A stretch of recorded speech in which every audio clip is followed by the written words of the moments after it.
Bonjour et bienvenue sur Radio Récif.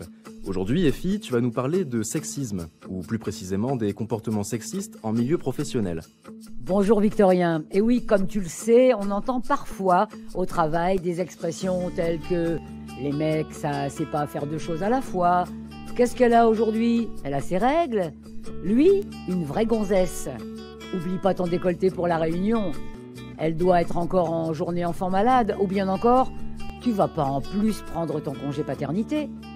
Ces genres de remarques, ça fait partie de ce qu'on appelle le sexisme, c'est-à-dire avoir un comportement discriminatoire vis-à-vis de quelqu'un en raison de son sexe ou de son genre. Mais qu'est-ce qu'on peut faire quand ça se passe au travail ? Plusieurs professionnels peuvent vous accompagner dans la prévention et la gestion de ces situations. L'assistante sociale, l'infirmier de santé au travail, le psychologue du travail ou encore le médecin du travail. Et comment ces professionnels peuvent-ils nous aider ? Dans un premier temps, en matière de prévention. Parce que le sexisme, c'est l'affaire de tous. Et dans le quotidien du travail, on peut tous tenir des propos sexistes sans même nous en rendre compte.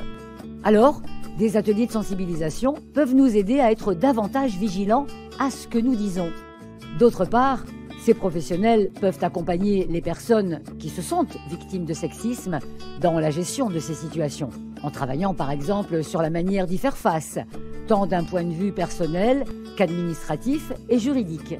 Effie, j'ai lu récemment que le sexisme peut avoir des conséquences sur le travail. Bien entendu, les relations de travail se dégradent et on peut constater des situations où l'absentéisme augmente. C'est exactement ça, Victorien. Et c'est pour ça que les interactions entre l'assistant social, l'infirmier santé-travail, le médecin du travail et les acteurs internes de l'entreprise, notamment les managers, et aussi les services des ressources humaines, sont essentielles sur ces sujets. En conclusion, soyons attentifs à nos propres comportements. N'hésitons pas à consulter si on se sent victime de sexisme.